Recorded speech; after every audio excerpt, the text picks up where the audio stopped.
Hey guys, what is going on? It's me, Sasport here, and welcome back to the King Games YouTube channel, where I of course bring you guys the latest information on all things Battlefield 1. Now, before I start this video, I want to go ahead and apologise for not uploading quite a while, guys. I've been getting into the whole habit of getting started in uni and everything. I also had problems getting set up with my whole microphone setup and everything, and as you can probably tell, I've sort of been a bit sick recently, so I haven't really been able to talk very much. But I'm back now and ready to start making videos for you guys once again. So let's go ahead and jump into today's video. Today we're going to be talking about all of the customization options for weapons within Battlefield 1 multiplayer. So this is a recent article I just saw online, and it shows you all the attachments and all the sort of variants and everything you're going to have for weapons within Battlefield 1 multiplayer. So let's go ahead and jump straight into it. So the first section here is underbarrel attachments. Now under this we have, first of all, of course, a no underbarrel attachment. Now this is going to be a lightweight weapon with better mobility.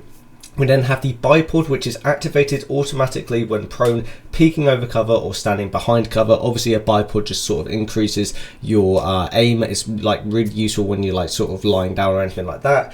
We then have the foregrip, which is improved hip fire accuracy. We have the pistol grip or palm rest, which improves accuracy while on the move. And of course we have the bayonet, which actually allows you to charge and increases the time it takes for your weapon to be ready to fire after sprinting. So the bayonet is the only underbarrel attachment we actually saw during the beta. Obviously everyone had access really to the bayonet. Everyone was using it to just run around and just impale people, which is obviously absolutely insane, but that is just one of the underbarrel attachments that will be in the full game on release. So as well as underbarrel attachments, we also have rear weapon attachments. Now under this there's a few different things. We have rear monopod / cheek riser, and this increases the duration in which the gun can be stabilized for. We then also have a straight pull, which is for bolt action rifles only, and it improves the rate of fire. So obviously there's a higher rate of fire for bolt action rifles. Obviously bolt action means single shot, so it means you will be able to take shots much faster than you can typically.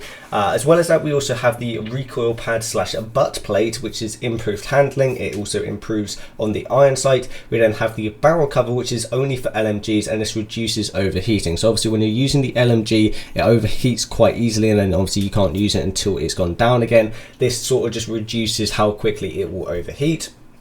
We then also finally have the burst trigger, which allows you to burst fire. So obviously there'll be a sort of select section on your weapon which will allow you to change between full automatic fire and also burst fire, which is obviously very useful for like accuracy. When you're in a sort of more up close situation, it's much more accurate to use burst fire than it is to just use a full automatic mode. Under this we now have ammunition variants, and there's a few different variants of different ammunition. We have buck, which is 11 pellets, and we assume this is like the sort of default, but I'm not really sure. There's not really any confirmation on that. We then have smaller buck, which is increased close range damage, but the damage drops quicker than the normal buck. We then have slug shots, which is one solid bullet. This is obviously the sort of bullets you use in shotguns typically. We then have low recoil shells and armor piercing bullets.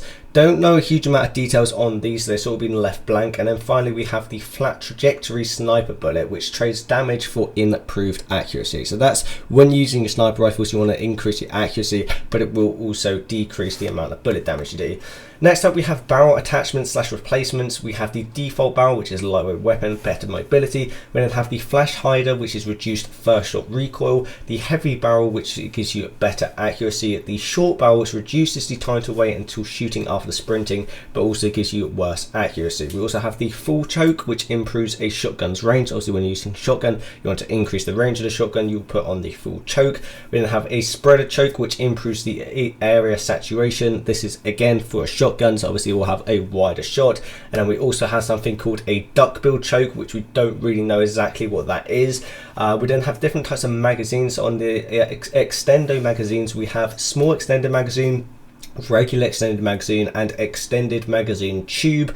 Don't really know what any of these are yet. They haven't really given us any details on them. We just sort of had the names of all of these.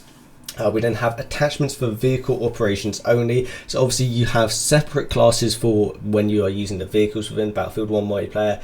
So we have the pistol drum magazine for the P08 pistol, the extended barrel for the C96 pistol, and the shoulder stock for the C96 pistol. So if you guys remember from the beta, the sort of tank classes, they're usually given just a pistol. So if you are driving a vehicle and you do end up getting out of your vehicle and you're using the tank class, you don't have your full set of weapons. So it's a separate class which usually only only has like a default pistol or something terrible like that. Under the sight section, we have a full range of different sights here. We have the shotgun rib, the Lati lens system, the lens sight system, the MG scope, radian sight, peep sight, telescopic sight, aperture sight, rib sight, buckhorn sight, and the AA sight. Don't know what all of those will really be in terms of differentiating from each other. We'll have to wait and see that in the full game. We then have sight reticles, and these are obviously the different sort of reticles you have when you're looking down your sight. So we have the beam reticle, the chevron reticle, the ring reticle, the dot reticle, and also the cross reticle. Sorry guys, I'm just quickly searching something here. But then the final section here is something called packages. We don't really know exactly what this is yet, but there's a bunch of different packages here which we assume will sort of play similar to like sort of weapon packs or sort of battle packs. Don't really know exactly what these are, but we have a sniper package, a trench package, an accuracy package, burst package, stability package, slug package, buckshot package, all the different sort of packages for different sorts of firing and also different classes. So I don't really know exactly what that's going to include, if it will just include different sort of customization for the weapons or something like that. I really don't know. Other than that, we'll have to wait until the full game comes out. But that's all the information I've got for you guys right now. I know there's been a ton of stuff I've been missing out on, guys, such as the single player trailer and everything like that, and I do apologise for that, but we are very close to the release of Battlefield 1 now. It is coming out on October 21st, so we're very close to it. I can't wait. I hope you guys are excited. If you are, be sure to leave a like on this video for support. Thank you guys so much for watching, and I'll catch you all on another video.